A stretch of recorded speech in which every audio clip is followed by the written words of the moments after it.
होती। जैसे अगर हम बात करते हैं, एग्जांपल लेते हैं वाटर की, तो वाटर के अंदर सेंट्रल एटम ऑक्सीजन होता है, oxygen belongs to group number 6 है, तो लिहाजा इसके वैलेंस शेल में 6 इलेक्ट्रॉन होते हैं। 6 इलेक्ट्रॉन में से 2 इलेक्ट्रॉन हाइड्रोजन के साथ म्यूचुअली शेयर करके सिंगल कोवेलेंट बॉन्ड बनाते हैं, जबकि 2 इलेक्ट्रॉन पेयर ऐसे हैं जिन्होंने बॉन्डिंग में हिस्सा नहीं लिया हुआ। जिन्होंने बॉन्डिंग में हिस्सा नहीं लिया हुआ ये इलेक्ट्रॉन पेयर लोन पेयर्स कहलाते हैं। अब बेसिकली इलेक्ट्रॉन पेयर है, चाहे वो बॉन्ड पेयर हो या लोन पेयर हो, इनमें से कोई भी एग्जांपल आप देख सकते हैं। ये इलेक्ट्रॉन पेयर डेफिनेटली इनका जो इलेक्ट्रिकल चार्ज है वो नेगेटिव होता है, और नेगेटिव चार्ज होने के नाते इलेक्ट्रॉन पेयर, चाहे वो बॉन्ड पेयर्स हो या लोन पेयर्स हो, वो एक दूसरे को रिपेल करते हैं। लिहाजा इस थ्योरी को valence shell electron pair repulsion theory कहा जाता है।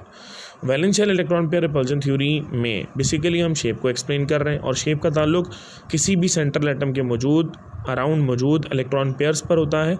और जो इलेक्ट्रॉन पेयर्स होते हैं, either they are bond pairs और they are lone pairs, they are suppose to be as active set of electrons, जिन पर ज्योमेट्री डिपेंड कर रही होती है। अब किसी मॉलिक्यूल के अंदर जो इलेक्ट्रॉन पेयर हैं, उसके अंदर अगर पाई इलेक्ट्रॉन पेयर आ रहे हैं, पाई इलेक्ट्रॉन पेयर से मुराद अगर कोई भी ऐसा कंपाउंड हम एग्जांपल में ले लेते हैं जिसमें किसी सेंट्रल एटम के अराउंड मल्टीपल बॉन्ड मौजूद हो। मल्टीपल बॉन्ड से मुराद डबल बॉन्ड भी हो सकता है, ट्रिपल बॉन्ड भी हो सकता है। अगर डबल बॉन्ड होता है तो उसके अंदर एक अदद सिग्मा बॉन्ड होता है, बकिया 2 जो इलेक्ट्रॉन पेयर होते हैं वो पाई इलेक्ट्रॉन पेयर्स होते हैं। जो पाई इलेक्ट्रॉन पेयर्स होते हैं ये एक्टिव सेट कंसीडर नहीं किए जाते, यानी पाई इलेक्ट्रॉन्स पर ज्योमेट्री डिपेंड नहीं करती।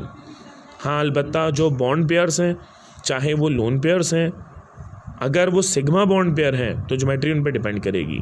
तो लोन पेयर और बॉन्ड पेयर दोनों एक्टिव सेट कंसीडर किए जाते हैं जिन पर ज्योमेट्री डिपेंड करती है, जबकि जो पाई इलेक्ट्रॉन पेयर हैं उन पर ज्योमेट्री डिपेंड नहीं करती।